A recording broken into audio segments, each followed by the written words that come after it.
اس اللہ اکبر کہنے کو چھوڑ دیا گیا، ترک کر دیا گیا، اور اتنا ترک کیا گیا کہ مکہ، مدینہ، بصرہ میں لوگوں کو پھر بعد میں معلوم ہی نہیں تھا کہ یہ نماز کا حصہ ہے۔ آج علی نے ہمیں وہ نماز یاد دلا دی جو ہم رسول اللہ کے پیچھے پڑھا کرتے تھے۔ تاریخ کا کوئی حوالہ آج آپ کے سامنے پیش نہیں کروں گا، بلکہ احادیث اہل سنت والجماعت کی صحیح کتابوں سے جو امام یہ کہہ رہے ہیں، امام حسین علیہ السلام کی سنتوں کو چھوڑ دیا گیا، بدعتوں کو زندہ کر دیا گیا۔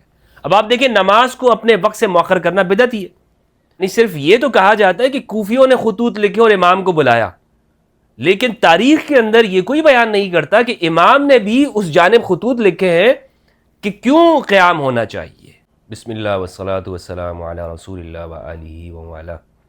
السلام علیکم ورحمۃ اللہ وبرکاتہ۔ گزشتہ لیکچر میں نے یہ عرض کیا تھا کہ واقعہ کربلا کو سمجھنے کے لیے ضروری یہ بات ہے کہ ہم نے امام حسین علیہ السلام کے قیام کے مقاصد کو سمجھنا ہے، اور اس میں اہم چیز ہمارے سامنے وہ یہ بات ہے کہ امام نے جو خطوط لکھے ہیں یا امام نے جو خطبات دیے ہیں جگہ جگہ پر، اس کا مضمون کیا ہے۔ اسی سے ہمیں یہ بات واضح ہو جائے گی کہ امام نے یہ قیام کیوں کیا تھا۔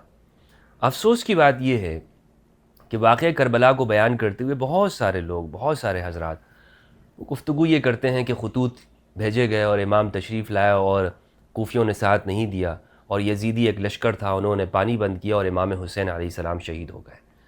یہ واقعہ ہے، لیکن اس واقعے سے پہلے کچھ ہوا ہے، کچھ اسباب ہیں۔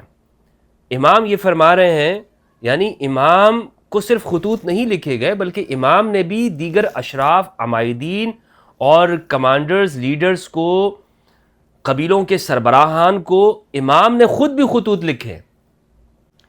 یعنی صرف یہ تو کہا جاتا ہے کہ کوفیوں نے خطوط لکھے اور امام کو بلایا، لیکن تاریخ کے اندر یہ کوئی بیان نہیں کرتا کہ امام نے بھی اس جانب خطوط لکھے ہیں کہ کیوں قیام ہونا چاہیے، وجوہات کیا ہیں۔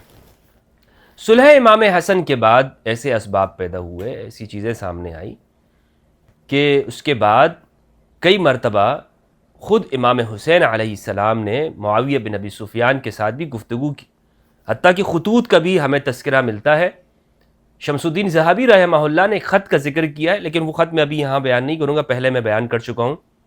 آج کا ہمارا موضوع جو لیکچر کا ہے وہ قیام امام حسین علیہ السلام کے اسباب ہیں، تو اس لیے میں زیادہ تفصیل میں نہیں جانا چاہوں گا کہ وہ خط کیا تھا اور اس کا مضمون کیا ہے۔ امام حسین علیہ السلام نے ملاقات بھی ہوئی ہے معاویہ بن ابی سفیان کے ساتھ۔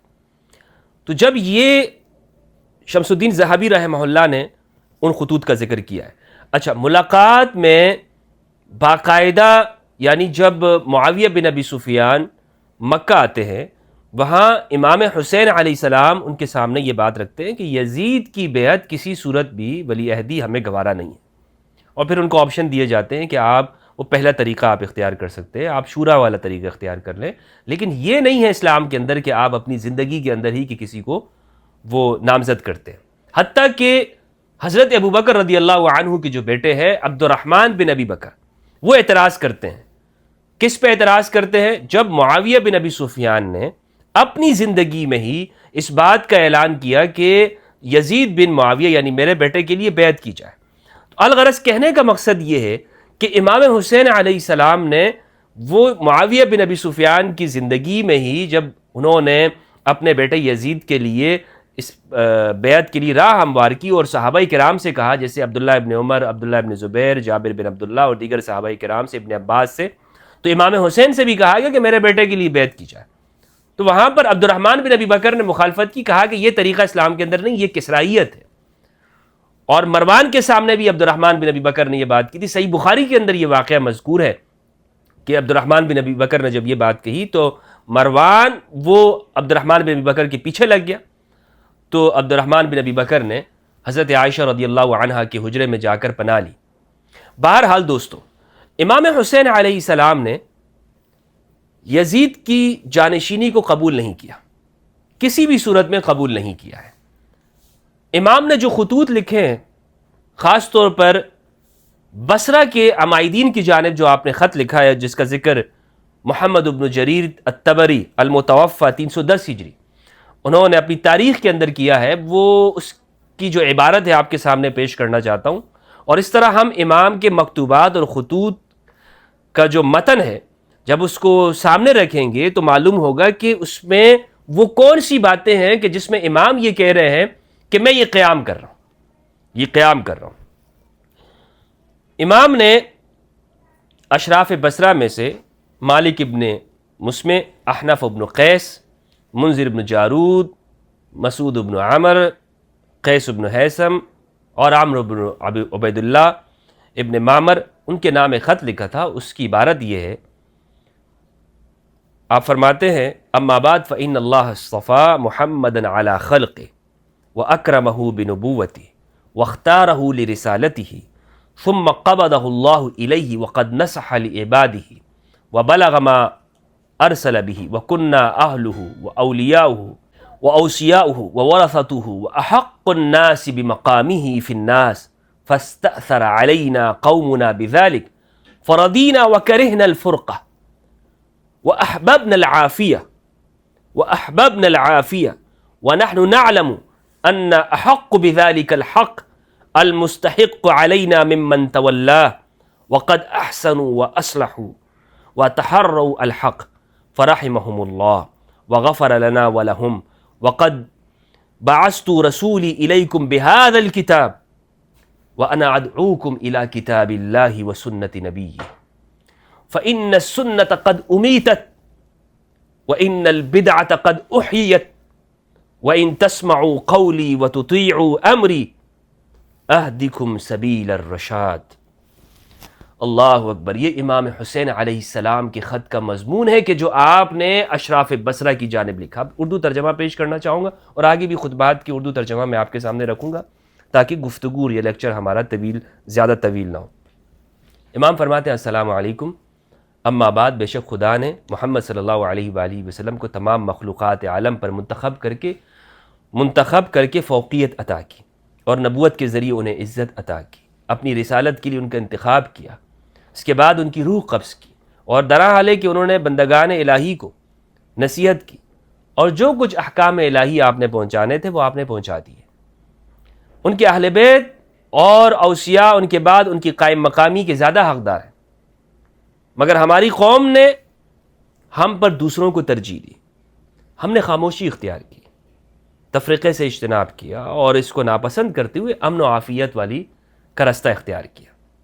ہم یہ بات جانتے ہیں کہ ہم ہی حقدار ہیں، لیکن ہم نے تفرقے سے بچتے ہوئے ہم نے اس موقع پر کوئی ہم نے مزاحمت نہیں کی۔ آگے امام فرماتے ہیں میں تمہیں اللہ کی کتاب اور سنت پیغمبر کے احیاء کی طرف دعوت دیتا ہوں۔ بے شک سنت نبوی مٹا دی گئی، بدعتوں کو رواج دیا جا چکا، میری بات سنو گے، میری اطاعت کرو گے تو میں ہدایت کی جانب تمہاری رہنمائی کروں گا، والسلام۔ امام کے اس خط کا مضمون ہے کہ جو آپ نے اشراف بصرہ کی جانب آپ نے لکھا تھا۔ اب آپ اس میں دیکھیں، اسی طرح کچھ خطبات ہیں، ان خطبات سے ہم پہلے امام حسین علیہ السلام کے ان خطبات میں موجود جو مشترکہ پیغامات ہیں وہ آپ کے سامنے پیش کرتا ہوں، پھر ان کا جائزہ لیں گے کہ آیا وہ ساری چیزیں ہوئی ہیں یا نہیں ہوئی ہیں۔ اس خط سے ہمیں ایک بات معلوم ہوئی کہ امام یہ فرماتے ہیں کہ سنتوں کو مٹا دیا گیا ہے اور بدعات کو رواج دیا جا چکا ہے۔ پہلی بات ہمیں یہ معلوم ہوئی کہ میرے قیام کا مقصد یہ ہے کہ میں سنتوں کو زندہ کرنا چاہتا ہوں۔ امام نے اپنے قافلے کے اندر حر بن یزید الریاحی کے لشکر کے سامنے ایک خطبہ دیا ہے، اور اسے بھی طبری رحمہ اللہ نے اپنی تاریخ کے اندر نقل کیا اور صحیح سند کے ساتھ ہے۔ امام فرماتے ہیں ایھا الناس ان رسول اللہ صلی اللہ علیہ وآلہ وسلم قال من رأى سلطانا جائرا مستحلا لحرم اللہ ناکثا لعہد اللہ مخالفا لسنت رسول اللہ۔ ترجمہ آپ کے سامنے پیش کرتا ہوں۔ امام فرماتے ہیں لوگوں، بے شک رسول خدا صلی اللہ علیہ وآلہ وسلم نے فرمایا جو شخص ظالم حکمران کو اس حال میں دیکھے کہ وہ حرام الہی کو حلال سمجھتا ہو، خدا کے عہد و پیمان کو توڑتا ہو، سنت پیغمبر کا مخالف، بندگان خدا کے درمیان ظلم و سرکشی سے پیش آتا ہو، پھر عملی یا زبانی طور پر اس حاکم کو نہ روکے، تو خدا کو یہ حق حاصل ہے کہ اس خاموشی اختیار کرنے والے شخص کا حشر بھی اسی حاکم کے ساتھ کرے۔ آگاہ ہو جاؤ کہ ان حکمرانوں نے شیطان کی پیروی کو لازم پکڑ لیا، رحمان کی اطاعت کو چھوڑ دیا ہے، انہوں نے فساد پھیلا رکھا ہے، شرعی حدود کو معطل کر دیا ہے۔ پہلی بات آپ سامنے رکھیں نا، جو پہلے خط میں تھی، سنتوں کو مٹا دیا گیا، بدعتوں کو رواج دے دیا گیا۔ تیسری بات کہ معاشرے میں فساد پھیلایا ہے، شرعی حدود کو معطل کر دیا، 4 بات۔ اور نمبر 5، مال غنیمت کو غصب کر لیا ہے۔ اور اسی طرح نمبر 6، حرام خدا کو حلال اور حلال خدا کو حرام کر دیا ہے۔ یہ 6 باتیں ہیں بنیادی طور پر جو امام فرما رہے ہیں۔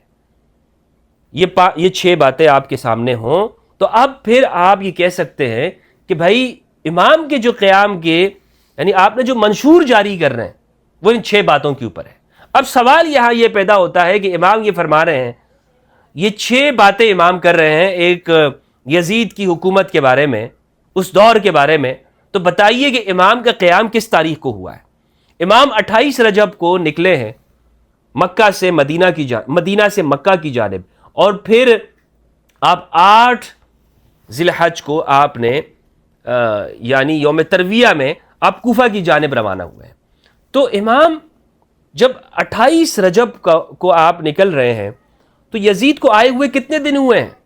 یزید جب امام قیام کا اعلان کر رہے ہیں اور خطوط لکھ رہے ہیں، یزید کو آئے ہوئے تو 10-15 دن ہوئے ہیں۔ تو کیا 10-15 دنوں کے اندر یہ سارے کام ہو گئے؟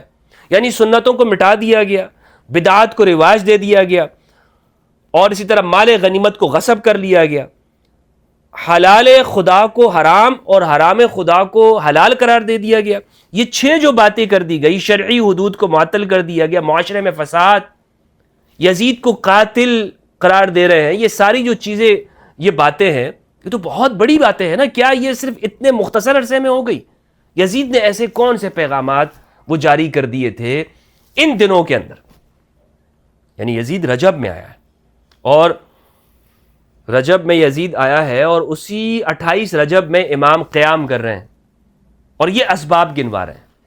امام کا ایک خطبہ ابن جریر الطبری نے نقل کیا ہے، اس میں امام یہ فرماتے ہیں کہ تم یہ نہیں دیکھتے ہو کہ حق اس پر عمل نہیں ہوتا، باطل اس سے روکا نہیں جاتا، اور میری جو حالت ہے، صاحب ایمان شخص کو اللہ سے ملاقات کی رغبت رکھنی چاہیے، اور میں ان حالات کے اندر، یعنی امام ان سارے حالات کو دیکھ رہے ہیں کہ جو پہلے ہو چکا ہے، اسے مد نظر رکھتے ہوئے امام نے یہ ارشاد فرمایا فَإِنِّي لَا أَرَى الْمَوْتَ إِلَّا شَهَادَةً وَلَا الْحَيَاةَ مَعَ الظَّالِمِينَ إِلَّا بَرَمًا، کہ میں موت کو سعادت سمجھتا ہوں اور ظالموں کے ساتھ زندہ رہنے کو میں اپنے لیے جرم سمجھتا ہوں۔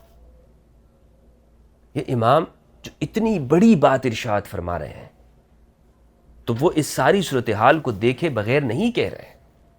آپ فرماتے ایھا الناس فإنکم ان تتقوا وتعرفوا الحق لأہلہ یکن ارضی للہ، حق کو پہچان گئے اور اہل حق کو پہچان گئے تو اللہ کو راضی کرنے والے ہوں گے، اللہ کو راضی کرنے والے۔ حق کی بات امام کر رہے ہیں کہ حق اور باطل ہے دوسری طرف، لیکن سوال پھر وہی ہے کہ اتنے مختصر عرصے کے اندر یزید کہ وہ کون سے منشور ہیں، یزید کی حکومت کرنے کا وہ کون سا سٹائل اور منہج ہے کہ امام فرما رہے ہیں کہ سنتوں کو اس نے مردہ کر دیا، سنتوں کو اس نے مردہ کر دیا اور بدعتوں کو زندہ کر دیا۔ تو اس لیے امام حسین علیہ السلام کے قیام کے مقاصد کے اندر ہمیں حدیث کی جانب رجوع کرنا ہوگا، اور تاریخی باتوں کو چھوڑتے ہوئے کہ تاریخ میں کیا لکھا ہوا ہے۔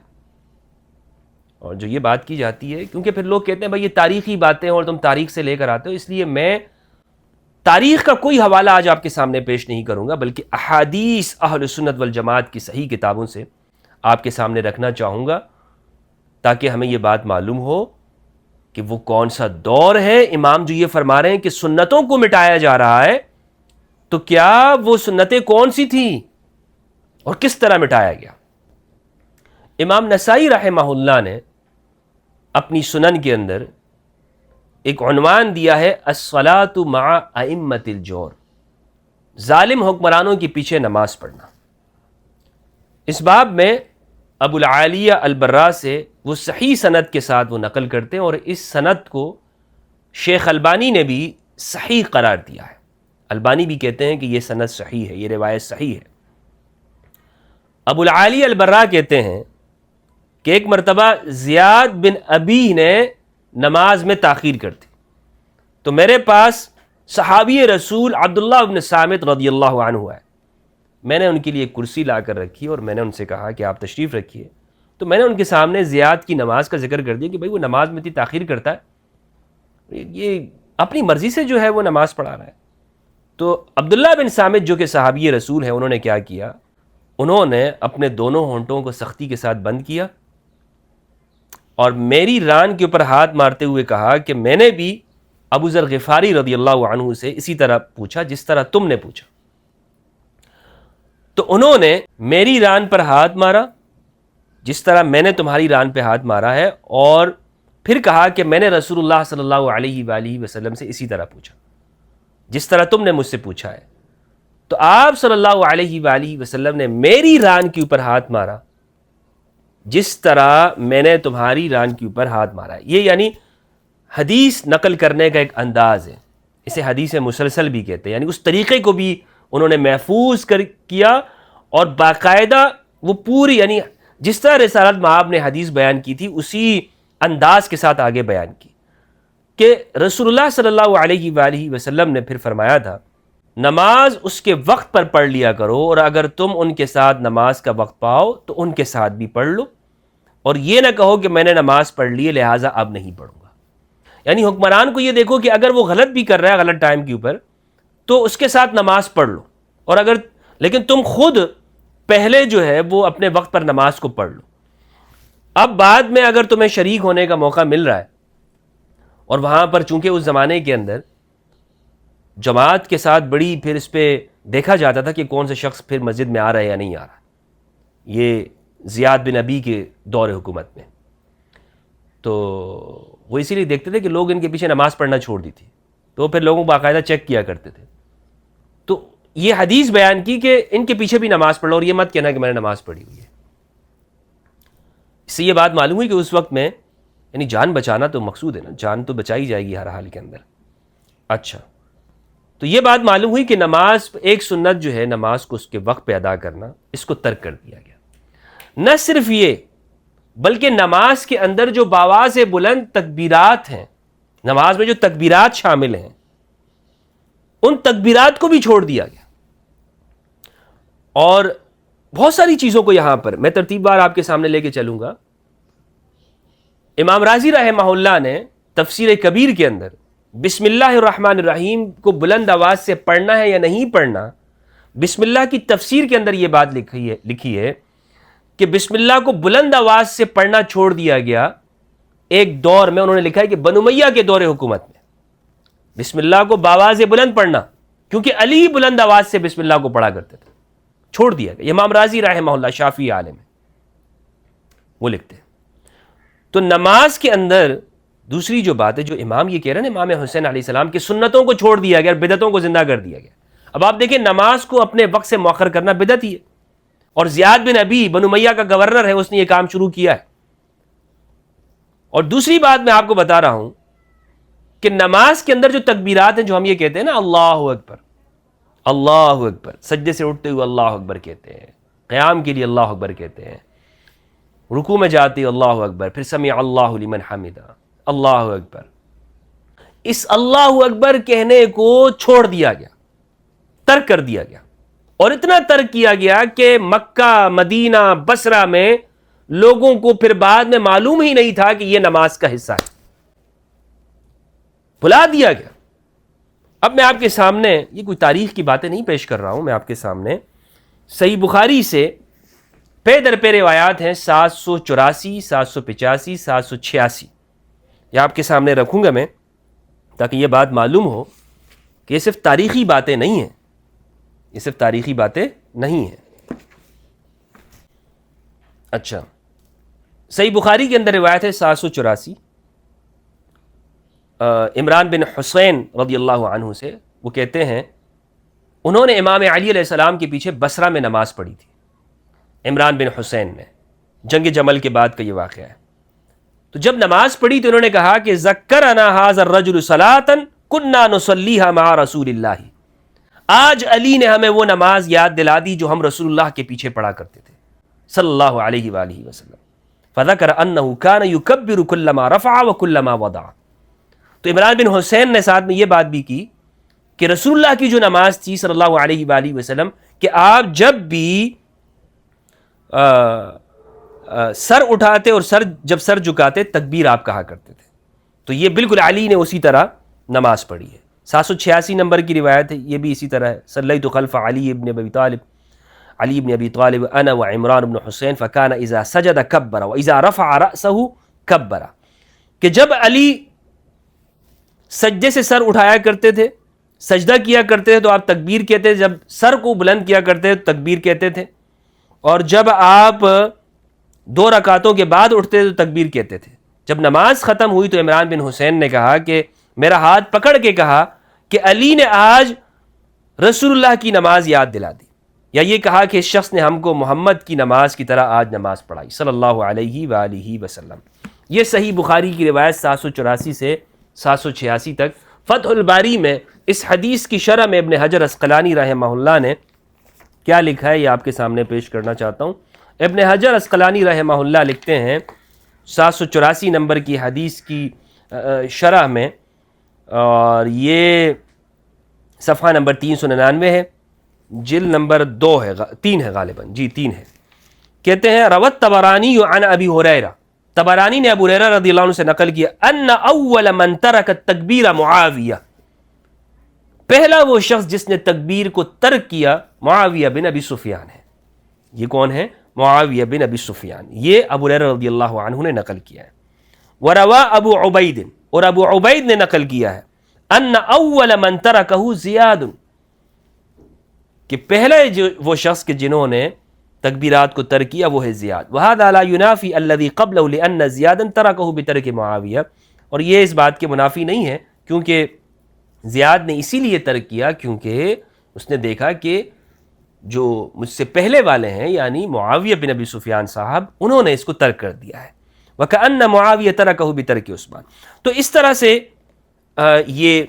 ہمیں یہ بات معلوم ہوتی ہے کہ ابن حجر عسقلانی رحمہ اللہ نے طبرانی کے حوالے سے نقل کیا کہ اس وقت میں تکبیرات کو چھوڑ دیا گیا. صحیح بخاری کی اس روایت کی روشنی میں یہ بات معلوم ہوئی. ابو موسیٰ اشعری رحمہ اللہ سے کسی نے پوچھا کہ تکبیرات نماز کو یہ تو چھوڑ دیا گیا ہے، تو انہوں نے جواب دیا کہ، اور اسے نقل کیا ہے ابو موسیٰ اشعری کے اس جواب کو احمد بن حنبل رحمہ اللہ نے اپنی مسند میں، اور روایت کا نمبر ہے 19494. وہ کہتے ہیں اما نسیناہا و اما ترکناہا عمدا، یا تو ہم نے اس کو بلا دیا ہے یا ہم نے اس کو جان بوجھ کے چھوڑ دیا ہے، یعنی یہ تکبیرات کو. اور انہوں نے اشارے سے بات سمجھا دی کہ اس کو چھوڑ دیا گیا. ابو ہریرہ رضی اللہ عنہ کو مروان بن حکم نے اپنی غیر موجودگی میں مدینہ کا گورنر بنایا تھا کہ تکبیرات میں بلند آواز سے، ہم بھی کہتے ہیں نا اللہ اکبر، تو ابو ہریرہ رضی اللہ عنہ اس طرح نماز پڑھانے لگے مدینہ منورہ میں. اب آپ اندازہ کریں مدینہ میں کہ جب ابو ہریرہ رضی اللہ عنہ نے اس طرح نماز پڑھائی تو لوگوں نے پوچھا کہ یہ تکبیرات کیا ہیں. ابو ہریرہ سے پوچھا کہ یہ آپ تکبیرات کیوں کہتے ہیں اللہ اکبر، سجدے سے سر اٹھاتے ہوئے آپ اللہ اکبر کہہ رہے ہیں؟ یعنی لوگ بلا دیے گئے، لوگوں کو پتہ ہی نہیں ہے کہ بھائی نماز کا یہ طریقہ ہے. تو ابو ہریرہ رضی اللہ عنہ نے کہا، اور یہ احمد بن حنبل نے اس روایت کو نقل کیا، نمبر ہے 10449، اور مسلم نے اپنی صحیح کے اندر 392 پہ. ابو ہریرہ رضی اللہ عنہ نے کہا والذی نفسی بیدی انی لاشبہکم صلاۃ برسول اللہ صلی اللہ علیہ وآلہ وسلم، میں تمہیں وہ نماز بتا رہا ہوں کہ جو رسول اللہ صلی اللہ علیہ وآلہ وسلم کی نماز تھی. اب آپ اندازہ کریں مدینہ منورہ ہے اور مروان بن حکم وہاں پہ حکمران گورنر ہے، اس کے دور حکومت میں مدینہ کے رہنے والوں کو یہ نہیں معلوم کہ سجدے سے سر اٹھاتے ہوئے اللہ اکبر کہنا چاہیے اور پر کھڑے ہوتے اللہ اکبر کہنا چاہیے، نماز میں تکبیرات ہیں. ابو ہریرہ لوگوں کو بتا رہے ہیں، جب ابو ہریرہ نماز پڑھ رہے ہیں رضی اللہ عنہ تو لوگ سوال کرتے ہیں کہ بھائی یہ کون سی نماز پڑھ رہے ہو؟ آج ہمیں معلوم ہے نا کہ نماز میں تکبیرات ہوتی ہیں، وہ بلا دی گئی اس زمانے میں. اسی طرح یہ تو مدینہ منورہ کے حالات ہیں، مکہ مکرمہ میں بھی لوگوں نے اس بات کو بلا دیا۔ صحیح بخاری کے اندر روایت ہے، امام بخاری رحمہ اللہ نے نقل کیا ہے اکرمہ سے۔ اکرمہ کہتے ہیں کہ میں نے ایک شخص کو مقام ابراہیم میں نماز پڑھتے ہوئے دیکھا کہ وہ ہر رکن نماز کی طرف جھکنے اور اس سے اٹھنے پر تکبیر کہتا تھا، یہی اسی طرح۔ تو اکرمہ کہتے ہیں کہ میں نے اس طریقے کو، نماز کے اس طریقے کو عبداللہ ابن عباس کے سامنے ذکر کیا کہ بھائی یہ اٹھتے بیٹھتے تو اللہ اکبر کہتا ہے، تو انہوں نے کہا کہ بھائی یہ سنت نبوی ہے۔ اولیس تلک صلاۃ النبی صلی اللہ علیہ وآلہ وسلم لا ام لک، کیا یہ سنت نہیں ہے؟ تمہاری ماں نہ رہے، اکرمہ سے کہا انہوں نے، ابن عباس نے، تمہاری ماں نہ رہے کہ تمہیں یہ نہیں پتا کہ یہ نماز ہے اور رسول اللہ کی سنت ہے۔ تو مکہ مکرمہ میں بھی لوگ اس بات کو، لوگوں نے بلا دیا کہ یہ جو جس طرح سے تکبیرات ہیں اور یہ نماز کے اندر ہوتی ہیں۔ سنن ترمذی کی روایت ہے، حضرت انس بن مالک رضی اللہ تعالیٰ عنہ کے حوالے سے، اور اس میں یہ ہے ابو عمران الجونی سے، وہ کہتے ہیں، اور حضرت انس اس وقت غالباً بصرہ میں ہے، تو انس بن مالک رضی اللہ عنہ وہ فرماتے ہیں اپنے دور کے حوالے سے ذکر کرتے ہوئے، سنن ترمذی کی اس روایت کا نمبر میرے سامنے جو ہے 2262 ہے، اور انٹرنیشنل نمبر میں غالباً اس روایت کا نمبر 2447 ہے۔ فرماتے ہیں مجھے کوئی ایسی چیز نظر نہیں آتی جس پر عہد نبوی میں عمل پیرا تھے، یعنی ہم جو صحابہ رسول اللہ کے زمانے کے اندر جن سنتوں کے اوپر تھے، جن اعمال کے اوپر تھے، مجھے اب اس دور میں نظر نہیں آتی۔ تو راوی نے عرض کیا نماز ویسی ہی تو ہے، کیا نماز ویسی نہیں؟ تو آپ نے فرمایا کہ فقلت این الصلاۃ قال اولم تصنعوا فی صلاتکم ما قد علمتم، نماز میں بھی ایسی چیز تم نے نہیں پیدا کر دی تم لوگوں نے جسے تم جانتے ہو، تم لوگوں نے نماز میں کیا چیز پیدا کر دی اور تم سب کو معلوم ہے کہ نماز کی کیا حالت تم لوگوں نے بنا دی۔ یعنی حضرت انس فرماتے ہیں، بخاری کی روایت، نماز ضائع کر دی گئی، نماز کو ضائع کر دی گئی۔ وہ یہی کہتے ہیں دیگر صحابہ کرام کہ نمازوں کو ضائع کر دیا اور سنتوں کے اندر اس طرح سے تبدیلی لا دی گئی، یعنی کہ کس طرح سے تکبیرات کو چھوڑ دیا گیا۔ ایک اور مثال میں آپ کے سامنے پیش کرنا چاہتا ہوں، سنن نسائی کے اندر ہے اور صحیح روایت ہے، 3110 نمبر ہے غالباً۔ ابن عباس رضی اللہ عنہ وہ خیمے کے اندر ہیں، حج کے ایام ہیں، لوگوں نے تلبیہ کہنا چھوڑ دیا ہے، لبیک لبیک اللہم لبیک، یہ کہنا چھوڑ دیا، اس کو تلبیہ کہتے ہیں۔ تو ابن عباس باہر نکلے اور انہوں نے کہا، ابن عباس رضی اللہ عنہ نے، کہ علی کے بغض کی وجہ سے انہوں نے تلبیہ کہنا چھوڑ دیا۔ یہ الفاظ ہیں سنن نسائی کے، فقط ترکوا السنۃ من بغض علی، انہوں نے علی کے بغض میں تلبیہ کہنا چھوڑ دیا۔ یہ سنت کے اندر تبدیلی، یعنی آپ اندازہ کریں حج کے اندر، تو یہ وہ دور ہے، ایک پورا تسلسل چل رہا ہے۔ اس سے بعد پھر آگے گئے، جب امام حسین علیہ السلام، امام حسن علیہ السلام نے صلح امام حسن میں یہ شرط لگائی کہ اب جو عہد ہے وہ آپ کے خاندان میں نہیں چلے گا بلکہ وہ واپس آ جائے گا، اور یہ صلح امام حسن کی شرائط صحیح سند کے ساتھ ثابت ہے اہل سنت کتابوں کے اندر۔ لیکن پھر ہوا کیا کہ وہ یزید کے پاس جب اقتدار چلا گیا تو پھر اس یزید کے اقتدار کے خلاف قیام تو بنتا تھا نا۔ اب یہ سوال نہیں ہوتا کہ امام حسین نے قیام کیوں کیا، صحابہ نے نہیں کیا، بھائی بات یہ ہے کہ حسین کے بڑے بھائی کے ساتھ ایک صلح ہو چکی ہے اور وہ شرائط کے تحت ہوئی ہے، اس میں کچھ معاہدہ ہوا ہے، اگر اس کی خلاف ورزی ہوگی تو پھر قیام نہیں ہوگا کیا؟ یزید جیسی آیا، امام حسین علیہ السلام نے قیام کیا۔ میں نے آپ کو بتایا کہ نماز میں تکبیرات کو چھوڑنا، نماز کو مؤخر کرنا، زیاد بن نبی نے جس طرح کیا، تکبیرات کو چھوڑ دینا، مکہ، مدینہ، بصرہ، ان علاقوں کے اندر لوگوں کو معلوم ہی نہیں ہے کہ نماز کے اندر تکبیرات ہوتی ہیں۔ حج کے اندر تلبیہ کو علی کے بغض کی وجہ سے چھوڑ دینا، نماز کے اندر بسم اللہ کو بلند آواز سے اس لیے چھوڑ دینا، جیسے رازی نے لکھا ہے کہ یہ علی اس طرح نماز پڑھتے ہیں۔ اب آگے جائیے، عیدین کی نماز سے پہلے اذان کو جاری کرنا، اذان جاری کر دی گئی۔ آج بھی آپ دیکھیں تو جو عیدین کی نماز ہوتی ہے اس سے پہلے جو اذان نہیں ہے، عیدین کی نماز سے پہلے اذان نہیں ہے، لیکن ایک زمانے میں اس کو جاری کیا گیا اور اس بات کو مصنف ابن ابی شیبہ میں، یہ بخاری کے استاد ہیں ابو بکر ابن ابی شیبہ، انہوں نے روایت کو نقل کیا ہے جلیل القدر تابعی سعید بن المسیب سے. وہ کہتے ہیں اول من احدث الاذان فی العیدین معاویہ، کہ پہلے وہ شخص جنہوں نے نماز میں اذان کو لے کر آئے، جنہوں نے عیدین کی نماز میں اذان کو ایجاد کیا، لے کر آئے، وہ جناب معاویہ بن ابی سفیان ہے. وہ شخص معاویہ بن ابی سفیان ہے. یہ امام بخاری اور امام مسلم کی شرط پر یہ حدیث صحیح ہے، یہ روایت صحیح ہے.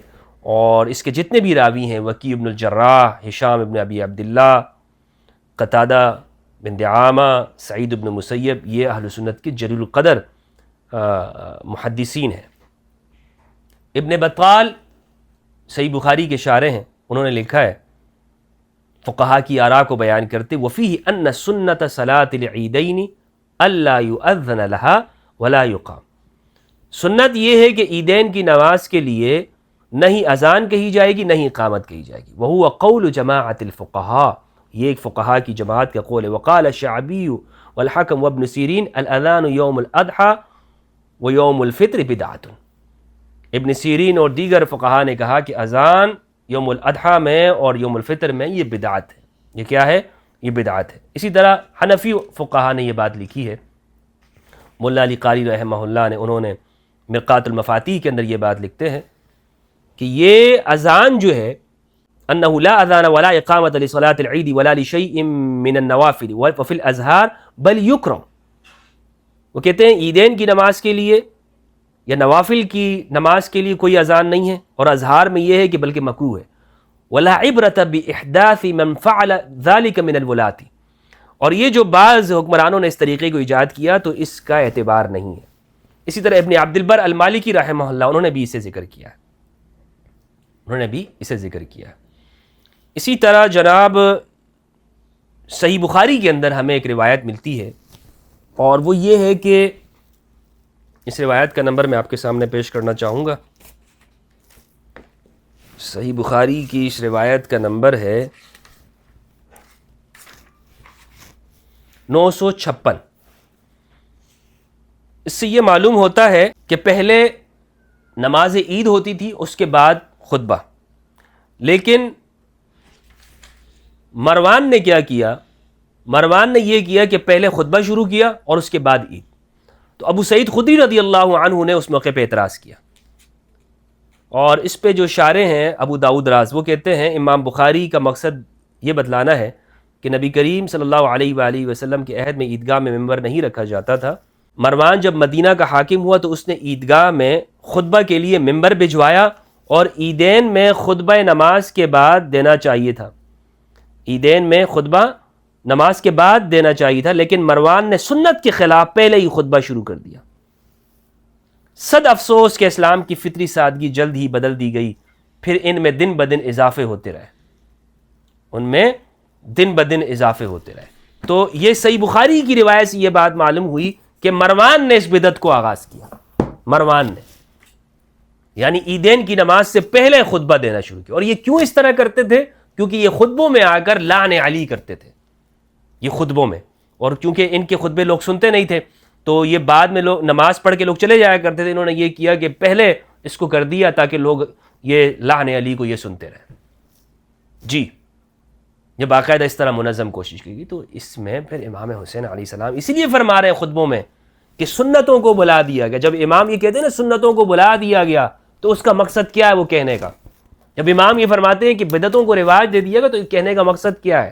اور یہ پورا اس کو مطالعہ کرنا ہے تاریخی نقطہ نگاہ سے نہیں، علم حدیث کے اندر اتر کر، اہل سنت والجماعت کی صحیح کتابوں کے اندر آ کر. اللہ رحم فرمائے ہمارے علماء جو ہمارے اہل سنت علماء، انہوں نے حق سچ لکھا ہے. یہ ابن حجر عسقلانی رحمہ اللہ، اگر آپ کہیں گے نا کہ یہ حق لکھنے کی وجہ سے ان کو آپ رافضی یا شیعہ کچھ بھی کہیں، تو یہ ہمارے علماء امام ہیں، ہمارے ابن حجر عسقلانی.